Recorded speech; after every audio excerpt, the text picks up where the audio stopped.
Fourth time was the charm for Toga Hisada last week as the Japanese driver finally beat Pali Partanen.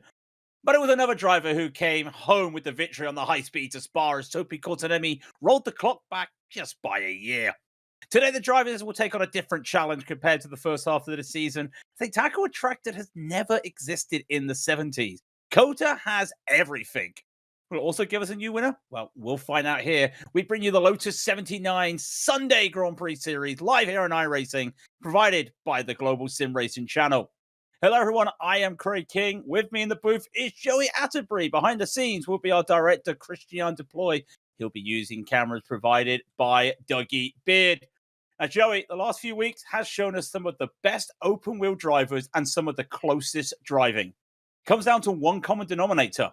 This legendary Lotus 79 car. Yeah, it's a fantastic machine, and I can't wait to see really what today's race kind of brings about. It's awesome to be back with the series. I've missed the last few weeks, so I can't wait to see how it all shapes up here on a Texas track that traditionally you think of Texas and it's flat, but it is far from flat here. So these Lotus 79, the aerodynamics are going to be on full display, Craig. Yeah, well, they say everything is bigger in Texas, and so is COTA. It's a big track. To find out more, we'll head over to our Global SimRacing Channel track guide, provided to you by Joe Peak. Welcome to Circuit of the Americas. The cliche of everything's bigger in Texas rings true for this track in the Lone Star State. Built specifically for Formula One, the number of corners, circuit length, safety features, and general track amenities immediately set this place apart from almost every racing course in the United States. Of the three layouts available, the most widely used is the Grand Prix circuit, which tops out at a whopping 20 turns along nearly 3.5 miles. Many of them have been modeled after well-known sections of European tracks such as Silverstone, Hockenheim, and Istanbul. But compared to those venues, this place still has lots of unique challenges. Turn 1 in particular features the largest elevation change from the lap and culminates in a blind and sharp hairpin. The penultimate corner is just as tough, with its off-camber apex and sudden drop forcing many to escape to the paved runoff on the outside. And though it was meant to lure F1, many other series have now raced here, ranging from IndyCar to WEC, IMSA, and even V8 supercars. Track days are also common, with the SCCA running all types of amateur events to allow up-and-coming drivers to feel what it's like to battle on the same tarmac as Vettel and Hamilton have. With this track, American race fans finally get to experience a purpose-built course made in the modern day. Texas went bigger and better, and in the process, raised the bar for their peers. Well, this forecast isn't what we'll be seeing today, but we'll be seeing a lot of this track. Joey, I believe with your history, you've driven this track. I think you're probably one of the better drivers to give us an idea of what we'd expect at COTA today. And not one of the better drivers, probably the best driver to let you know about COTA out here in Austin, Texas. It is a behemoth of a circuit out here. 20 turns is what it is, 3.42 miles in length, and it is going to be one of the most physically and mentally demanding circuits that these drivers will go to all season long. It all kicks off with turn number 1, the steep uphill, also known as Big Red, one of your best passing opportunities, but be careful on that brake zone. I mentioned it's steep uphill. It's easy to overshoot that apex as it crests over the top of the hill. And then through the primary kind of sector 1, turns 3 through turns 10, call it. That is the S section. You got to stay on line. If you get on the back foot back there, maybe even behind on one apex, you're going to be losing out on the next handful of corners. And then circle turns number 11 and turns number 12. Obviously, one leads out onto that back straightaway, and then turn number 12, a great passing opportunity.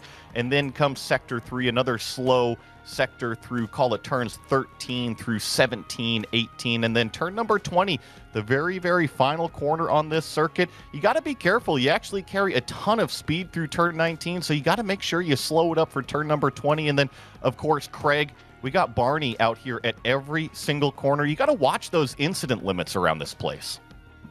Yeah, we'll watch out for those incident limits. We'll talk about that in a moment. But there is a championship going on. And we did mention that Pali Partanen did not win last week. Does not matter.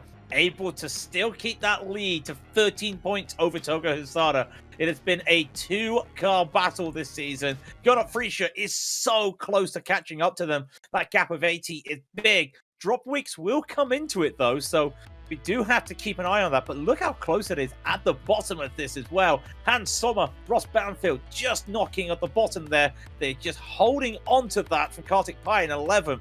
Going to be interesting. There is also the F2 Championship, though, Joey, and that's looking very close.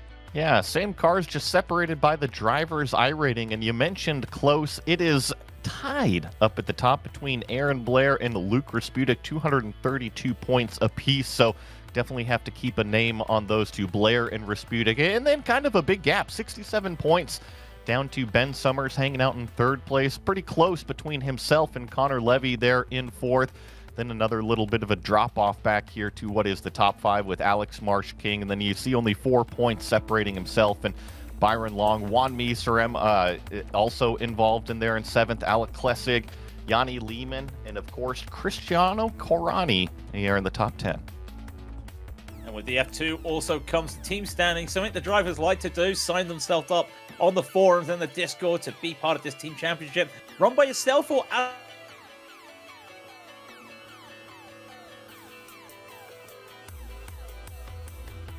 A small drop there, do apologise. Down was going up Freeshow, currently leading the championship. Martini will be in second with Keith Horner and Aaron Blair. Dylan Freckleton also on his own in fifth position. Still early days. Again, drop weeks will come in soon. That's going to be very interesting to see. And we'll get to the race details. Joey, you did mention it. There is going to be some incident points out there today, because if we get to see, it is going to be a 20-lap race out there today. And this is the fifth round of the season. Yeah, like you said, round 5 of this, call it 12 race season that we typically have here in iRacing. And you already called it 20 laps around this Circuit of the America racetrack. An open setup, that means the drivers, they get to open up that garage page, tweak and tune on those setups. And of course, the majority of you guys have already joined Discord. I know that they love to put out the fast stuff to make sure everybody is up to speed, so make sure to join the community. But no spare car. That means if you pick up any damage, you got to live with it. And then drive through at 17 incident points and a disqualification at 25 incident points. And kind of the reason why I brought that up, Craig, is because here at COTA, it's just a big flat piece of pavement. You can easily go jumping over the apex curbs as well as those exit curbs. So it's not necessarily the car contact, those 4Xs that really kind of rack up those incident points. It's actually just every lap, you know, maybe clip in turn 1 and then maybe clip in turn 5 and then later on down in turn 7. You can really, really gather up those incident points quickly here. Yeah, and also just remember, this isn't the 4-tire off-track rules. This is the middle of the car rules. There are some anti-cut curbing out there as we see a very misty day as Partonen goes fastest with his final lap of qualifying as they're still in the qualifying stage. Here's one of the drivers waiting to see what he can do. It's Togo Hisada. Come around some of these final corners. This is a really tough corner at turn 20. He'll come on by the number 2 car, looking to try and leapfrog. Banfield goes into second in the qualifying. Hisada is not good enough. And for the first time in 3 weeks, Joey, he will not be starting on pole. That's pretty big there. Pauli Partonen still on your provisional pole there with that 151.35. That's the time that everybody is chasing. And like you said, almost a quarter of a second back is Togo Hisada. Now we're watching Dylan Freckleton here on his second flying lap come through what is turn 17 and 18. There's turn 19, a very fast left-hander. And then I talked about turn number 20 here, the final corner on the circuit. You really got to whoa up that car. You see it almost in a 4-wheel slide, trying to put the power down. Dylan crosses the line here, 152.16. So that'll actually vault him up inside the top 5. A nice lap for that number 5 car. 5,000 set behind Jack David Spickett, as unfortunately just not getting to the second row. Going to have a really good run to the first corner though to get to the inside. Here's the number 20 car provided to you, which is Martin Reisman. We've got a full 35 car grid out there today. It's going to be very interesting. You just start to see just if he gets on. He's got 32 seconds. Not going to be enough time. Does give us a nice look at this long banana-like straight around here, Joey. That's how I like to call it. Just see the cars. They don't realize until you see that angle, the elevation change coming down to hit hard here for 12 and 12. And this is where it really starts to get slow. Yeah, there's some small undulating hills on the back straightaway there, but it's really nothing to kind of take your breath away. And like you said, there's no way that Martin is going to be able to get around to the start-finish line by the time the checkered flag waves here in approximately 1 second. So, unfortunately, he is going to be starting from the back based on iRating. Yep, and we have got the 34 cars out there. And let's go over that grid as quickly as we can. As we said, Pali Partanen will be pole position today. Alongside him will be Togo, his starter, and Ross Banfield will be in third. And then, as you can see, Jack Davis Pickett will be fourth. Dylan Frackleton fifth with Paul Williams in sixth. Kartik Pai will take seventh with Kel N.R. Svensson in eighth. Gabby Martinez will be ninth, and Connor Levy will be 10th. Across the page in 11th is Kevin Parrish in that number 12 car. Daniel Gallus lined up next to him on row number 6. Yanni Lehman starts in 13th with Shervin Samari in 14th. Keith Herner here in 15th with Christo Shinmai in 16th. Juanmi Cermeño in 17th with J.W. Miller starting 18th. Then on row number 10 is Kurt Clapper and Victor Alonso Diaz rounding out the top 20. We've got 6 more cars out, the 14 left at set some times. Andre Felipe Diaz will be in 21st. Richard Thurston will take 22nd. Then Cleber Butara Mora will be 23rd with Christopher Adey in 24th. Alan King will be 25th, and the last at the time qualified to be Yanni Pedersen in 26th, which means Jason Clapper, Luke Rapustik, Martin Riesman, Manning Gridden. And then we'll go to the next 4 drivers. Alec Cunningham, Jeffrey Davidson, Donnie Shelley and Nolan Weber will be the non-qualified. As we were saying, they will be sorted by iRating. And that's why you get Jason Clapper, the man who always loves to start from the back. He will just hold on. We're waiting on a couple drivers. Pali Partanen is waiting. Usually the man at the front of a grid. Usually the first to the line. But no, he's going to be one of the last ones to get here. Everyone is waiting for Partanen. Going to be an interesting run down to the line. I do feel sorry for Christian today. He's going to do his best for these cameras. It is so tough out there. 99% humidity, 22 Celsius track temp. That's 71 Fahrenheit. It's a cold morning in Texas. We don't really want it too hot out there. We're ready for 20 laps of action here at Circuit of America's drivers rev up, and we get going. It is another good start once again for Partanen. In the background, some really good launching from some of the drivers. I believe that is Danny Lindman who gets a good run. Into the first quarter they go. Will they all get in? Hard braking for Dylan Frackleton. A little bit of free wide. They all get together. They all concertina up. Everybody going on. Lucas Butic is up 8 places so far. The rest of the field is only Jack Davis Pickett who's made any big moves. And now it goes through the S's for the first time. You better be single file through this 3, 4, 5, and then bend it around turn 6 into the left-hander, turn number 7. Togo Hisada still giving chase to Pauli Partanen, but these aerodynamics, that's what's on full display, gripping these cars down to the ground. They'll come on down very shortly to turn 11, and this is where it's going to be interesting. The last few weeks, well, the whole season has been about the straight line speed and making some moves. Going to be interested to see what Hisada can do later on. Group Pafusic has had a toe after a really good start. Keith Herner also having some issues out there. Hisada's got to be a little bit careful today. He can't be too aggressive early. He's got Jack Davis Pickett right behind. Usually the game plan is just to pull ahead of everybody and work together. Ross Banfield will probably not like that as he keeps going. Also, Paul Williams there. He's made up a position into 5th position. And there is Dylan Frackleton trying to defend against Kartik Pai. Not the best start he wanted.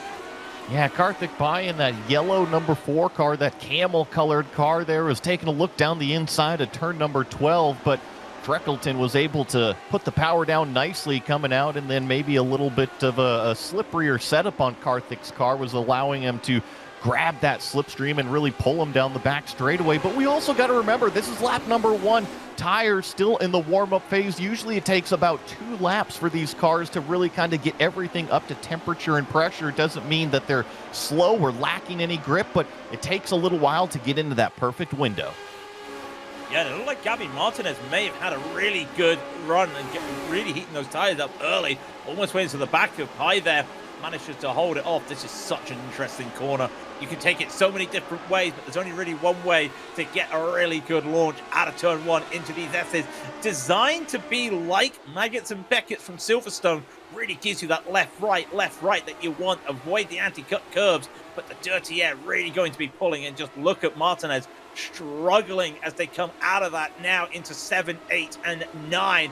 This is where it starts to tighten up and they go up the hill. It's so hard to see this if you don't have the monitor space around here. But a lot of these drivers will be running, I think, some ultra-wide or triple screen today. You kind of need it around here. Yeah, either that or I know virtual reality is pretty big in these cars too, and especially around COTA when you have all these sharp hairpins, it helps to be able to literally turn your head and look around at those apexes and those turn-in points. So we were watching Freckleton. He's that purple car, and he was right on the back of Paul Williams there as we jump up to our leader, because it looks like Togo Hisada was able to kind of close it in nicely on Pauli Partonen. But I was just going to make the comment that Dylan Freckleton in that purple number 5, just from early signs, it shows me that he's got maybe more of a little bit of a medium downforce setup. He's going to be really fast through the turns and through the corners, but might be lacking on that straight line speed like we saw Pai attack on the first lap. Could be. Let's just have a quick look at some of the incidents behind the background. This is Keith Herder early on. Looks like he just missed a gear and just slowed down. That's something you cannot predict. He's not hitting the brakes. That's just him missing the gear in these 8-pattern shifters. Because some of the drivers, most of the drivers actually, they do love running that proper immersion, having that H pattern just to try and shift the gears. Asada fastest right away, a 53.1. Well, it's a 53.132, and Partonen was a 1.75. So it's still close at the front. What's going to be crucial is when do they start to attack? Because they're starting to pull away from Jack David Spickett a little bit. And you've got to feel that unless Togo has a real run, he's just going to be trying to just allow that gap so these two can start battling, say in about 10 laps time. I always feel that these Lotus 79 races, especially in seasons past, it's almost like a chess game out there where the guys up front, they have to conserve their tires and they want that fast lap all the way at the end. So they kind of play the chess game of, all right, let's just kind of drive away from everybody. Let's make sure that we're well and clear before we start fighting. And Pauli Partonen and Togo Hisada, they've been around the block plenty to know exactly how to play that game as we ride on the nose here of Dylan Freckleton. Unfortunately, doesn't get the best corner down there in turn number 11. So car directly in front of him, that's Paul Williams, kind of scoots away a little bit. Yeah, and I think that downforce might be a good call there, because I have noticed a lot of stable car. Some of these drivers love to slide. I say that he just hit the sausage curve. They love to have that rear just a little bit sketchy around here, just to allow a little bit more freedom as we see Mora trying to defend against Samarif. This is the 20th position. Some really good battling here, because there's also that F2 championship for the drivers under 3K iRacing. Tries to hold that position, but Samari gets better on the brakes early on into 12, gets that position. Real good work there. Could be an over-under, but then that inside will turn to the outside once again, and this is going to be a very late lunge. There's nowhere to go. That, unfortunately, Joey, I think anyone can see coming. Yeah, that was just kind of a bowling ball from Mora out there in the number 30, and unfortunately Samari here in the number 24 car definitely got collected into it. I mean, we could sit there and armchair quarterback it all we want, but like you said, Craig, I think that everybody saw that one coming. Well, it's not the NFL season. I'm not doing Monday morning quarterback. Might do Monday morning catcher being at the baseball season. But one man who has been catching is Jason Clapper. He's done that last to first like he always likes to do. Ooh. And he's up 12 positions. Well, it was 11, but it's 12 after Daniel Gallas had a spin there coming out of turn 1. He's battling J.W. Miller right now, is Clapper. Real good stop. This is the man that has taken advantage of that chaotic 34-car start.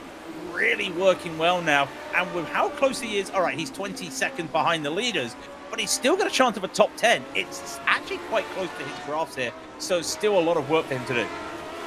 Well, and as this series is more on the main network here, I think y'all have gotten to know that Jason Clapper doesn't really ever qualify these cars. Same thing with his brother Kirk Clapper out there. They traditionally like to start in the back and see how many passes they can make moving their way forward throughout the race. And speaking of passes, is Gabri Martinez right on the back of Karthik Pai. Remember, we saw Pai in that yellow number 4 car really kind of putting the pressure on Dylan Freckleton in the early opening stages of the race, but ever since things have kind of calmed down a little bit, it's actually been Martinez here in this, call it, I don't know what you'd call this, maybe a sketch artist paint scheme in the number 6? Maybe some graffiti? Yeah, I thought at first it was like a comic book with the way there was something on the wing. Could be a little bit inspired of comic book, a little bit of that. It is comic book now that I zoom in on it, Craig. You're spot on with that. I hope I'm spot on with that sometimes. But yeah, it's a very interesting livery. I know a lot of the drivers with that team championship, they kind of run classic liveries from the old days, from the 70s. But Gabri, he's not one of those drivers. He loves to run what he likes to run, as does this man, really, Jason Clapper. He runs what he wants to run, especially against J.W. Miller. He's going to get a good run up this hill, and it's such a high hill. This is not a hill climb like you see in British motorsport, but it's a good lunge. And I tell you what, he's done that really well in J.D. Miller. Gets a speed down right away. That's the tough part, Joey, when you come to getting on the throttle, making overtake at turn 1. You've got to make sure you back it up by getting that throttle down. Yeah, and turn 1 just in general is very difficult because it's so steep on the uphill, and then at the apex it goes over the crest, so the car is extremely light and unweighted there. And then, like you said, you got to be able to put the throttle down, but then the track falls away and goes back downhill. So there's a lot going on, and then you couple that with being very slow speed, so you don't have that aerodynamic grip that you traditionally have going down through, call it the medium speed or high speed S's here at this racetrack. So a lot going on for the driver to kind of think about and manage those kind of vehicle situations. And we go from that high speed stuff we saw to this slow speed stuff. The stuff that really is the bane for me here, because I really don't enjoy this corner particularly for that Togo's just taken on turn 15. Then it opens up, and in these cars, some cars you have to do a little bit of a throttling on the brake there, just a little feathering on the brake. That's almost flat out with a little bit of a lift for these cars, and down they go once again, really using the dirty air, not to his advantage, but just to his aid, because now he keeps up with Partonen. It's a really tough battle here. He hasn't been able to get so close. Maybe he's waiting for his opportunity, but Hisada, compared to the last few weeks, he's not been on the back of Partonen like he has been. I think a lot of it is just this track. And it's going to be the setup levels for this track. So, I mean, exactly what you were saying. I'm picking up what you're putting down out here. And typically when you have it, call it the medium downforce levels, creeping into the higher downforce levels, you get this aero wake off of the back of the car. And it's great in terms of the slipstream because you can kind of get pulled up in that straightaway. But when you're going through the twisty bits, you want clean air on the front end of this car, especially on that front wing. You need that front end downforce. So the more downforce you run, the dirtier the air is behind you, the bigger the slipstream. However, the more grip you've got through the fast twisty stuff. So it's kind of that two edges on the knife that you got to balance. Well, let's look what happened to Martin Reisman. And I think that was just a little bit of two cars not realizing their noses were coming together. And it was not a little bit of Lady and the Tramp. It's not like that with the spaghetti in the back alley, unfortunately. None of those drivers realized what was going on. Just an unfortunate moment for both of those. As Hisada, this is where I'd expect him to be catching just these corners here, just with the way he loves a little bit of a looser car. And you can just see he slides a little bit in. I love that. I love how he gets it done. He does talk about he likes these setups, and just not there at the moment. As he gets to the high-speed stuff here at 17, 18, he gets a little bit closer, comes down to the slower stuff, and there we go. I think it is just that setup you're talking about. And with this ground effect skirting that you get on this car as well, it also adds another element because you kind of want to be stuck to the ground here. And one thing COTA's not, Joey, is flat, and there are some bumps on the track. Definitely bumps, and then the drivers like to abuse the curbs. So the red and white curbs are typically alligator stepped curbs, so can kind of upset the platform of the car. And then on the apex, you've got those giant orange, call it bread box curbs, sausage curbs, whatever you want to call them. So yeah, it's not necessarily flat and smooth around this place. And I'll get a little bit nerdy talking about this setup again, because I'm always obsessed with the downforce levels here in iRacing. I really do think that the rear wing can kind of dictate your straight line speed, at least here in the sim. And at COTA, I think we see more of a medium downforce level. However, if you can trim it out, meaning less downforce, even if it's just one click, that means you're going to have a better straight line speed. It's going to make you very, very difficult to pass, but it's balancing that fine line of being in the window, that it's not too little downforce, but having just that little bit less than somebody chasing you. Yeah, I think you and I are going to have a discussion about what we call these sausage curves. Over in Europe, it's a sausage curve. In America, it's a turtle. Now I've heard it's an alligator. Now it's a bread box. I'm not sure what we'll go with, but we'll go with one of all of those as Manning Grinham having his own little battle at the middle of the field. He's trying to get past Jeffrey Davidson. This is Manning. He took a pit lane start. He's just really struggling. You can see loses the flow at the start of these S's, and just that mistake, it just sets you off course. It's kind of like an oscillating structure there. You want to keep those oscillating together, or the oscillators together, otherwise you just make a little bit of a moment there, a little bit of a rhythm change, and that's also happened to Jeffrey Davidson here. And this might be a move on here, but smartly Manning deciding not yet, just going to wait for this, because there's the mistake from Davidson, and he's also got Keith Herner. These three having a nice little dance in the back of the field. Yeah, so Davidson is that black car with the green highlights, and then we're watching Manning Grinham here make that pass in the red number 25. He easily is able to pass him with the slipstream down this back straightaway here. I'm curious, can Keith Herner also do it? And then you see a little bit of a defensive move from Manning, because a little early on the brakes, and now Davidson is going to be fighting back. He's going to be on the wrong side of the road here through what is turn number 13 and 14. He's able to put the power down nicely, but then kind of runs out of racetrack as Manning kind of cuts off that driving line. And then all three of them take that nice shallow, call it an autocross line through what is turn number 15 and 16 right there. Typically with the slow speeds, you don't have the aerodynamic effects, and the shortest distance can be the quickest way around. Yeah, and it also comes down to who gets on the throttle easy and faster, and Manning got on that throttle before Davidson. And this is Jason Clapper back with him. He's made his last two overtakes, it's just around the start of the lap. Looking to probably try and not do it this time. Gonna get a good run on Cristo Chimay to see if he can get it done. And actually Chimay goes a little bit too wide there, doesn't get on the throttle in time. That could allow Jason to make another move. This would be 15 places up today if he gets it. He does indeed. His brother Kurt, family member Kurt, goes down a position in the background, but Jason, he'll go up one more spot. He gets up to 12. He's only 7 seconds off the top 10. I'm just saying, it's still doable, Joey. I think that top 10 is on today for Jason. Well, and I look at his fastest lap, 153.90, as we watch Kurt on our screen right here. And I'm talking about Jason, and the next car up, fast lap is a 54.8, and then that top 10 fast lap is a 54.5. So I think that if Jason kind of keeps up his pace, yes, he should be able to close it in, grab 11th for sure, but catching, passing, we know it's two totally different things out here in the racing world. So Jason still has an uphill battle, let's put it that way. Yeah, well, we say an uphill battle. He's just about to go to turn one, so definitely going uphill. This man is going down the hill. It's Togo Hisada still trying to, I wouldn't say find a way to get past Partonen, that he has to actually do this in 3 steps. The first step is get up to Partonen. The second step is to stay with Partonen. The third step is to overtake Partonen. At the moment, he's really struggling. Where is he quickest? Well, he's actually been quicker than Partonen really around those S's, that first part of the track. Again, I kind of would expect that with the way Hisada runs these cars.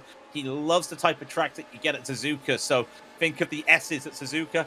Togo loves that track. That's the type of cornering he loves to take. So that works for him. This, I thought he would be a little bit quicker. Maybe I got my my stats wrong here, my research wrong, because he's really struggling out here. Partonen really putting on the hurt out here today. Really just pushing on. This could be win number 4 for Partonen today. We'll have to wait and see. They're not even halfway yet, so a lot still to play for. Yeah, and if I'm going to put on my professional driver hat over here and just kind of be a competitor for a second, I think that I'd pay attention, call the next 5, maybe 7 laps from Togo and Pauli, because I think that will really dictate what Togo has the final couple laps, right? That'll set him up with 3 laps to go or so. see if he's within striking distance. But what I see the last 2 laps, maybe even 3 laps, is that what was a 3/4 of a second gap between Togo and Jack David Spickett there in third has now ballooned 2 seconds. So call it the first phase is officially done, even though we're already halfway. They're kind of dropping the rest of the field. Banfield has done a terrific job to kind of hang on the back, but even then, he's fallen off a good 5 seconds off of this battle here. So I think if Togo can hang with Pauli here in the next 5 laps as we get a replay here, let's see what happens to J.W. Miller. Just jumps that inside apex curve up at the top of the hill. I think that was about turn number 9, 10 area up there, and lost a little bit of position. But going back to this point here, I think that if Togo can hang on the back of Pauli the next 5 laps, the next 7 laps, he's at least put himself in a position to potentially strike at the end of the race, and that's where he needs to be ultimately. I'm pretty sure I predicted something along that line about lap 13, lap 14. 15, we'd see Hazada start to make some attacking. Dylan Freckleton still trying to get that place back he lost at the start of the race against Paul Williams, who took that position, and ever since he's been like a school ground kid trying to get his ball back from the bully, saying, give it back to me, please. He's not able to get there yet, and he's kind of in that same situation that Hazada's in. He's having to try and catch up to the back here of Paul Williams. He's getting some really nice driving, though. He's really keeping it smooth. Probably also smooth a little bit too cautious. As I say that, a really interesting line through 15. That is so a corner. I haven't talked about it yet, though, Joey. You'll probably know better than me. So many different lines you can take into 15. We've already seen one driver mess it up to go for a very late move. But a lot of these drivers, they go wide. They try and go inside. There isn't really a right way or a wrong way to do that corner. No, I think the only right way or wrong way to drive COTA is who's paying attention to the track limits. And here in iRacing, Barney is always so strict with these track limits, so you really kind of have to keep it within the red and white painted curves here in Texas. So I think that with these cars, Craig, you were talking about turn 15 and 16, you kind of have to think of them as an extra large go-kart, because that's exactly what they are. And taking that shortest distance where you can really just kind of load up the right side of the car around those slow left-hand corners, I think that would be the fastest. You're not really going to get a benefit from widening the arc down there in those slow-speed corners. No, and I do actually like this. You can't hurry Lotus. Well, technically, you can't hurry any car around this track just with the way it is, and Dylan with the Isle of Man logo, or the Isle of Man flag on his helmet as well, driving that fantastic TVR. Anytime you see Dylan drive any series on iRacing, you know it's Dylan. This metallic purple, this TVR metallic purple, you just see him from a mile away, in a good way, because purple is a fantastic color to have on any racing car. Just losing out here again on Paul Williams. He was 2/10 faster last lap, just having a small bit of an issue out there this time by. Going to be interesting to see what he can do, and I'm just paying attention to the leaders because they have had to go through some lap traffic, something that these two don't have to go by at the moment. Clapper, he's right on the back of Kevin Parrish. I didn't think he'd get here so quickly to try and get to P11, but here we are, Jason, right on the back of Parrish. This is the battle that they've had many times around this position.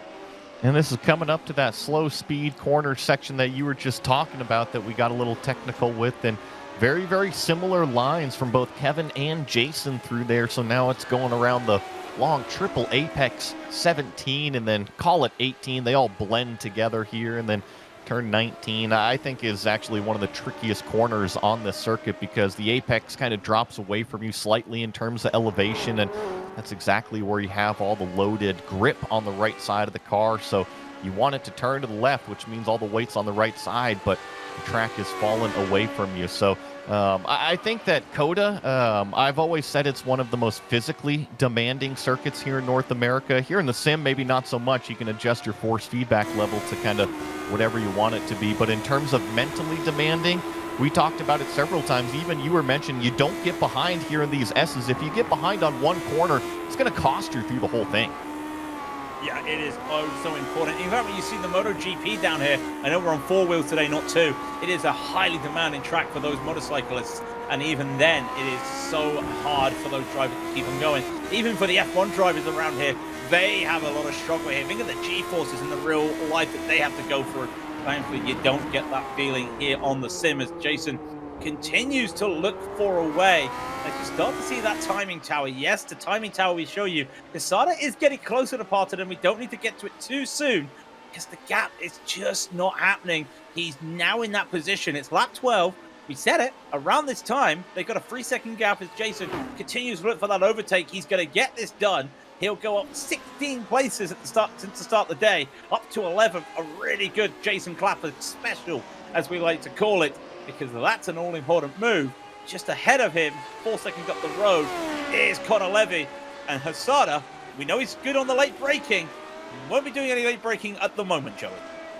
Yeah, he kind of got the nose chopped off by Pauli Partonen there in turn number 1, but that was all fair game in my book because Togo just kind of made a little bit of a lunge, and I don't think that he was actually trying to get up alongside Pauli. I think he was just trying to get a little bit of clean air to the front end of that car because remember, even at top speed, the aerodynamics do help affect that braking grip out there, so I think that's exactly what Togo was trying to do. And then a little bit of a different line. You see that second place car of Quesada really using those apex curves, using all of that track limit out there.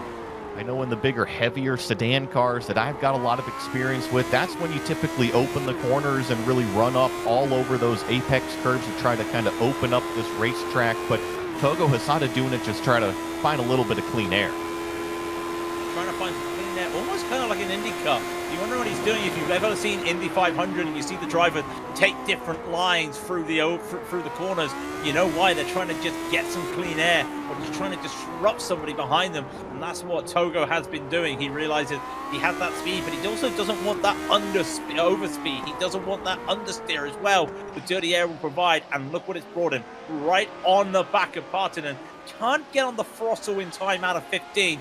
Into this triple header. He does not have the speed around here. It's a corner that Partonen is the strongest of. Really takes it tight there. I think he may do a bit too much of a lift as Quesada comes on and by. Hard he goes now.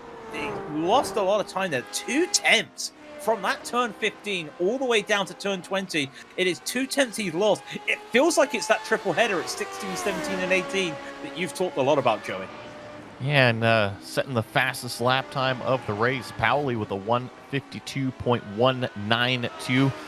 Don't be confused, because Togo Quesada's fast lap is a 52.198, only about 0.06 of a second separating those two. So stacked on top of each other in terms of that performance window. And I'm going to pay a little bit more attention to kind of just how the vehicle dynamics are doing between both of these drivers up front here. See if Pauli's starting to make any mistakes. See if Togo's starting to slip and slide around anywhere. And if there's a difference here this lap, I actually think that it was Quesada that was losing out through that S's section.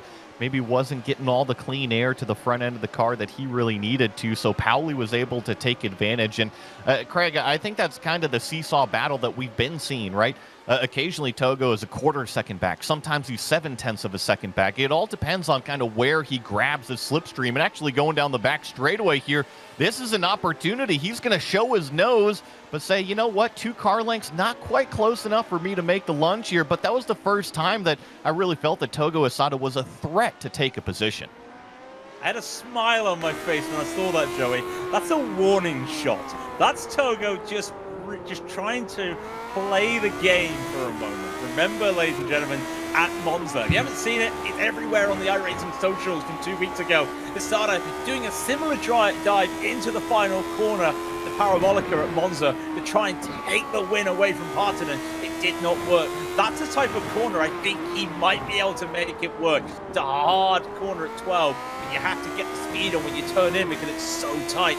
I reckon he's setting himself up because this corner here, he's not getting the run he wants out of 20 to try and make it up the hill into turn 1. He gets really close. He's really gone on the brakes, but he is struggling elsewhere. This is the man that Partonen called one of the fastest drivers on the sim using an 8-pattern shifter. I've known Togo for the last 2 years and the driving he's done. He really is one of those drivers you have to pay attention to, even if you see his clips, because every time he gets in an open wheeler, magic happens, Joe. Just kind of watching these, like I said I was going to. They're running up on some lap traffic here. Let's see if Pauli's able to clear this car directly in front of him. We'll be catching him down here at turn number 11. Nice job there from that lapped car. I believe that was Victor Diaz back here. And nice job by that number 22 car to kind of realize our leaders were coming through and give them way. But what I was going to say is that I've noticed that Pauli's really focused on the back half of these corners, nailing the corner exits, and kind of leaves the apex wide open in some areas here. And Togo Asada once again taking a look down the inside, but not making a huge lunge, just presenting the car in that left side rear view mirror, letting Pauli Partonen know and say, hey, if you miss this brake zone, I'm right here. And if you miss any apexes and don't get that corner exit, Togo Asada is going to be climbing up all over that gearbox. Yeah, he loves to do it, and he's almost doing a Lewis Hamilton-like little fake out there, which he loves to do. They got some more traffic coming up. Keith Herner's going to pull to one side. He was in a battle with Manning up ahead. Manning Grinham's just up ahead. They shouldn't catch up to him yet. They'll pull off. This is not a mandatory blue flag. This is just the respect the drivers have. Then they're going to get out the way to make sure they're not ruining any battles. And the respect is given and the respect is repaid with a lot of thank yous coming out from Pauli Partonen in the chat. Sets another fastest lap, a 1:87. It was a 2:15 for Asada. It didn't feel slower. Brilliant picture-in-picture here. It did not feel slower because he was so close. I'm wondering where he's losing that time right now. I mean, Craig, what is it, 300ths of a second slower? So I wouldn't be too worried about it. And I think that really with the passing 2 lapped cars, 5 laps to go, I think that Togo is actually just kind of hanging out here this lap. He's smart. We've talked about how good he is in these open wheel cars. It doesn't matter if it's a 79.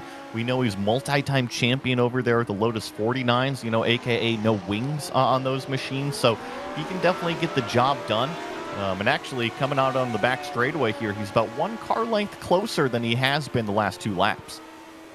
Yeah, let's see what he does this time. Is he going to look for a little bit of a move? 300th may not sound a lot, but remember, he had the closest finish in the Lotus 79s, and he's actually going to go late on the brakes this time, and he's going to hold this down. They're going to go side by side through 15. Through 12 into 13. They're going to try and go side. And is Asada trying to do the over-under? He is. It's not going to work. Might be a bit too much of a cut there in at 14 and 15 again. Tries his over-under. I think he's dropped off a bit too much speed. He had. That's what he's been trying to do 2 laps in a row. It's not worked for him. I feel he was too far back. He left the door open too wide, did Partonen, but it's a double sliding door. So one door was shut. He still had the other door ready and open so he could just keep going. I love watching these 2 race. Now, we've gotten to know these 2 drivers, actually the majority of this field over the last several seasons, covering it over on GSRC, but Pauli didn't even defend going into turn number 12. He said, I welcome the race. I welcome side by side. I know how Togo Asada is going to race me. He's not going to shove me off of the racetrack. So I got no problems not blocking down into turn number 12. And I'm going to get a little carried away here, Craig, but I think here on the sim, blocking has kind of become the norm. Everybody sees it in F1 and they say, oh, it's my position. I'm going to block for if my life depends on it. But no, some of the best battles that you'll ever have in racing, it doesn't matter if it's sim racing or real racing, is going wheel to wheel with your competitor. And that's exactly what we're seeing out of Pauli and Togo. They respect each other enough that they love to go racing. They absolutely love it, and it has been some of the best racing you have seen all season. Go back on the iRacing YouTube page or the iRacing Twitch page, wherever you're watching, to go and have a look back at the last 4 weeks of racing that these 2 have provided. It has been fantastic and close, and Asada's not close enough this time. He's going to wait. In fact, again, he puts his nose out. Again, he puts his nose out. I just love this. He tries his best to just do it. Another car letting them by. Samari just letting by. A lot of respect out there today. Love to see it. Now this is the closest I feel Asada's been coming through this part of the track. not a lot he can do. He doesn't go for that very wide line like he did last time. That's working a lot better for him now. This is the closest he's been at this back half of the track that he's been all day here at the track. Pauli's car looks to be a little bit maybe looser through the high-speed stuff, and Togo's really kind of struggling to put the power down coming out of that slow-speed stuff. So through turn number 20, let's see who excels here. It's kind of a slower, maybe medium-speed left-hander here, and they were both pretty even. So I think that they're probably both running the same setups. You got to remember, Pauli Partonen hands out all of these fast setups to everybody who comes out and races. So if you go join that Discord, join the community, you can be racing exactly what this leader has been driving all day long. That's what makes this community fantastic. In fact, all the classic car community on iRacing, they work together, they help everybody, they are inclusive, they want people to pick up this car. Look at the racing. You don't need to be at the front to have this sort of racing. Look at the guys at the back of the field. They're having the similar sort of battles themselves, trying to find a way, trying to work out this puzzle. Partonen is a puzzle today. It's kind of like a Rubik's Cube, and Hesada's got one half sorted, but the colors are not in the right order for the other part of the Rubik's Cube. He's trying to find it, and he's not worked it out this time. He's going to have to undo what he's done the last few turns and now try and work it back together. But again, this is interesting. He was quicker at the first half of the track, slower in the second half. All of a sudden, he's slower in the first half, and he started to pick up that momentum and that rhythm here in the second half of the track. And also remember that the cars get faster as this fuel burns off. So I'm not surprised to see them setting fast lap after fast lap after fast lap. But you still have to manage the tires for, call it, another 2.5 laps, because that's exactly how long we've got left to go as we see this good battle. I think this was Daniel Gallus going by. Oh, no, I'm sorry. This was a little bit further back. This is Yanni Peterson on the back of Andres Diaz back here for what is 19th place position. I'm sorry, 22nd. I can't get the words right today, apparently, Craig. Oh, don't you worry. Not every day we can get the words right. It's a Sunday. We're all having a lot of fun out here today, and this is what a lot of drivers want. They're just having their enjoyment out there. Partonen breaks the 51 barrier, so that's interesting, and Hesada couldn't get there at the time, so that'll be one to keep an eye out as Peterson comes on by trying to get through Diaz, and so tight out there. They do have 8 seconds behind them, the leaders. I don't think the leaders will come up to them. Well, look at this with Yanni Limon on the GSRC replay coming by. I know that feeling. I know that feeling oh so much. Those curves, they're anti-cut curves for a reason, and you just got shown why they're anti-cut curves. Well, let me tell you this. In my experience driving GT cars here, Craig, as long as you straddle that thing, you can go right over it and not even feel it. Yeah, you can't feel it, but trust me, on this sim, when you hit that, I know. feedback is going to go, ow. Trust me, I felt that. Don't ask me. I felt that a couple times. It's not enjoyable, I will say that. That's what those drivers are trying to prevent, but in an open wheeler, I think they can see it better than if you're in a little tin-top prototype. 100% as we see Dylan Freckleton. He's been chasing down Paul Williams the majority of this race, and now with 1.5 laps remaining, he is right on the back of that number 7 car, but we need to cover our lead, and that's exactly what we're looking at right now. Togo Hesada going to try to mount that final charge on Pauli Partonen, coming to the white flag here in a matter of a few corners. He's got just over 2 minutes left in this race, because when he comes through these last 2 corners, Barney will have that white flag ready. And again, Hesada, he loves that sausage curve. I don't want to ask what he's had for lunch or breakfast or dinner, whatever time it is in Tokyo, in Japan, but he needs to just get a nice smooth finish. But he's going to have to try and do this one last time. I feel the only place he's going to get this done, Joey, he's going to try it once again, hard braking into turn 12. Yeah, I think that's probably where he's been the closest. I think that the aerodynamic dirty air effect isn't going to get him close enough going down into turn number 11, but that's kind of where I would circle. And if you're going to kind of look at 2 different areas, look towards turn number 11, but I already feel like Togo's lost too much ground here through the S's, so that kind of cancels out turn number 11 unless Pauli Partonen makes a mistake. The other one, I'd look towards maybe even turn number 19. Remember, you just made the comment that Togo has been all over that anti-cut curb. If he's close enough, he can make a dive down to apex. Yeah, he's not had a good time through the S's. He hit one of the curves, and that just lost him that momentum. He's lost half a second, and his best chance to make an overtake has gone away. He's going to have to just hope Partonen makes a mistake, or he finds a way to find 7. Yes, 7 tenths on this final sector, which, trust me, is a big ask. But he'll go hard into the braking, into 12 for the final time. There's lap traffic. Hopefully this doesn't hold up any of the drivers, but it may hold up Partonen. In fact, it has. And that's 2 tenths given to Hesada right away. And this, even if Hesada gets an advantage here, he has to get past Diaz. Diaz is going to probably just pull to one side very shortly. Partonen's going to need to look for a way. Oh, this is not going to be the way he wants it. He's still looking. Hesada's right on the back as they come through the triple header. 18, they go through. This is the corner Joey says is going to be oh so important. Hesada gets a really good run. Has he gone too wide? He's gone too wide. Partonen needs to make this overtake to try and get through. So does Hesada. They slide. It's going to be a drag to the finish, but Partonen holds it. Hesada loses the slide. He will lose it, and Partonen wins another close one by half a second. And some good little driving at the end there. What could have been for Hesada? That was a fantastic race between 2 of the heavyweights out here, and I can confirm that Jack David Spickett hangs on to the podium, that last step on the podium, in what is 3rd place. And it was getting to be some pretty nervous times as we watch Paul Williams cross the line in 5th. Banfield got 4th there. Paul in the top 5 with Dylan Freckleton giving chase. But I was going to mention very nervous times on that last lap. I don't think Pauli wanted to see that lapped car stick in front of him, call it through the entire last half of the lap out there, but still was able to manage it and get it done. Yep, that was a little bit of a hand in the mouth moment there as he holds on by. Connor Levy will come 11th. Jason Clapper, we just saw him. He managed to get that top 10. Fantastic drive for him today.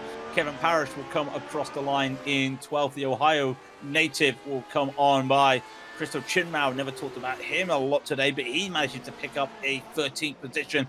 Real good driving. And here's Alex Cunningham, still racing out there, trying to have a battle with Martin Risman. Had a little bit of a slide there, just trying to get the power down through 13 into 14.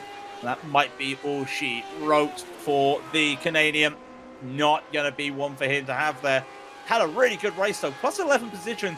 20th is not a retrospective of where he's been. A lot of positions made up for him.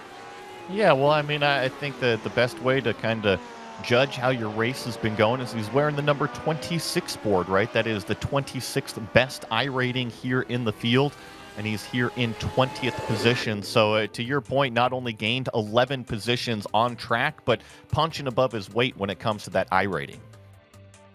Well, let's get to the standings, and it feels a familiar setup here. Number 1 car, Parley Partonen. Number 2 car, Togo Hitsada. Another close one for these two. Then Jack David Spickett will be 3rd with Ross Banfield in 4th. Paul Williams will take 5th, and Dylan Freckleton will be 6th, followed by Kartik Pai, who finished 7th where he started. Gabriel Martinez will be 8th. Yao Enya Svensson will be 9th, and up 17 positions, Jason Clapper in 10th. Nice job from Jason Clapper, definitely our biggest mover, and he did grab that top 10. Remember, Craig, we were talking about that. Is he going to make it up there to the top 10? And he certainly did. 11th is Connor Levy back here. Kevin Parrish in 12th place. Christo Shinmai here in 13th with Daniel Gallus in 14th. Kurt Clapper, 15th. Yanni Lehman, 16th. J.W. Miller finishing in 17th with Richard Thurston in 18th place. Martin Risman, that was another good one. Plus 10 positions on the day for Martin to finish in 19th. And then we were just mentioning this driver, Alec Cunningham, also up 11 to finish inside the top 20. And we'll get to the next page. Yanni Peterson, we just talked about it, 21st. And these drivers are lapped down due to being lapped down by overtake. No issues for these guys. Andre Felipe Diaz will be 22nd. Alan King will be 23rd. Sherwin Tamari will be 24th with Victor Alonso Diaz in 25th. Manning Grinham will be 26th with Keith Herner 27th. Christopher Addy will be 28th, and then the drivers who had issues out there today. Jeffrey Davison was 7 laps down in 29th. Nolan Webber would be 14 laps down in 30th. And then the 4 other retirees, Clever Mora, Nodin Sheely, Yomani Sumenyo, really big story there for the F2 Championship. And Luke Rapustik will be the last man there in 34th position. 20 laps down, but the man who completed all 20 laps and was able to win all 20 laps and win the races. Paulie Partonen, who's with me right now. And Paulie, that looked like it was kind of a procession, but it looked like you had a couple close moments there today. Yeah, I had a couple of close moments with Toko. Toko had great speed as always, but I was surprised. This track is not easy to overtake. I saw it on the previous race when Toko was able to overtake me. That yeah, it's not easy here. So I was just trying to make sure that my tires won't heat up and just to be cautious, because I knew that if I push too much, it doesn't really make sense, as Toko will be struggling anyway with the overtakes. And yeah, once he was able to get side by me, but I was lucky enough to keep my first place. Yeah, it was really good. And I think it also just started from the start of the race for you. Once again, and it's happened every time I've watched, you get the better launch off the line compared to Togo, which brings me to the question, are you able to share the secrets to what is the key to you getting that better start? Because it feels like every time I see it, it's Partonen leading ahead on the grid. I was fearing you will ask this question. I promise that after this season I will tell all my secrets about the starts, but I wanna keep it this season still. So I have something against Toko because he has the pace, so I had to start. So I will keep it at the end of the season. If I'm here for the end of the season, I will nudge you about that. Do not worry. We will get that if you one way or the other. But next week, we head to another track that I feel is tough for overtaking. We're at Interlagos next week. Now, what are your thoughts on what's going to happen? Because that, to me, is a fantastic track for racing. It's tough for overtaking, but it also allows the overtaking. I love that track. It's super fun. I think I have won 2 broadcast races there, and both times it has been absolute blast. I love it so I'm very looking forward to it. But you know, with the overtakes, I'm sure that we will have a very good racing against Toko next week also. And I think the main straight, you get a lot of slipstream there, and the first corner is one of the best overtaking places. And if you can get the other guy offline, then the second braking zone will be the one you can overtake someone. So I think it will be great overtaking place and great racing coming. I'm sure about that too. Oh, I'm not a betting man, but I put money on that. Trust me, I can already picture what's going to happen there. Pauli, before we let you go, it's only fair. You're the winner. The floor is yours for any shout-outs. Yeah, shout out to Toko. Again, very good racing. I was actually planning not to race this week, but I started practicing 2-3 hours ago because I felt that maybe I just need to race against Toko because it's always so fun. So thank you, Toko, for being there, and thank you guys. These broadcasts this season have been super good, like super good. Like I think it's the best kind of broadcasting I've seen ever in sim racing. So super glad you guys doing it, and hopefully we will see you in the future seasons too. Thank you. Well, we love bringing you the action, and thank you for bringing us back for another season. Pauli Partonen, who finishes first position today, and with next up, we've got Joey. I believe he is alongside P2. Is Togo Hisada. Yeah, we've got Togo Hisada in the broadcast booth. Congratulations on your second place today. Thank you so much. So I have to ask you, where did you need more speed in order to pass Pauli today? Cody. Yeah. Yeah. The wind direction is bad. So I struggled to follow him in the first S's sections. And that section is crucial to make a move on the backstretch. So I need a clean air. I need clean air, but he took a position and took the hold shot. So it's so hard to make a move to him. Well, and you mentioned hole shot. He got the launch, and apparently he's keeping some information close to him. He says that he's figured out something about the starts. Does that kind of make you go and practice the start, see if you can kind of out-drag him into turn one if you find yourself in second place in quali again?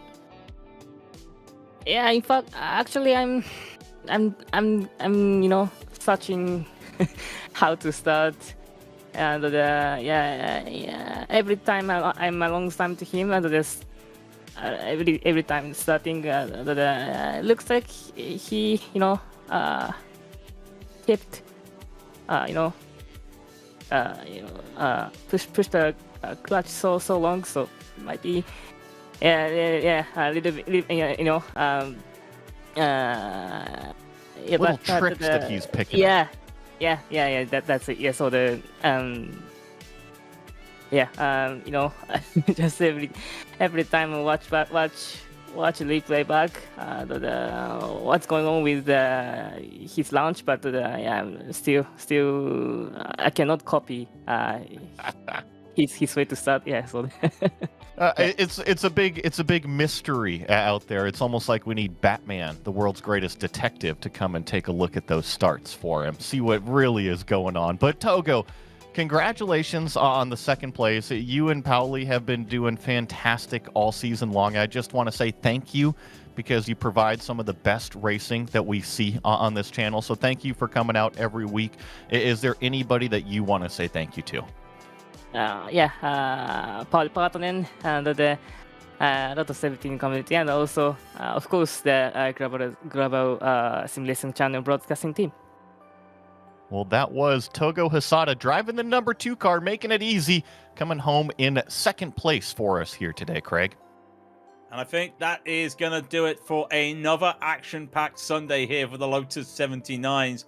It's another race. COTA can be a hit or miss sometimes when you're racing it. When you're watching it, it always delivers a lot of action. And we talked about it, or I talked about it with Partonen earlier, Joey.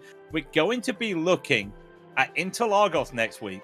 That, to me, there it is on the screen, is a fantastic racing track.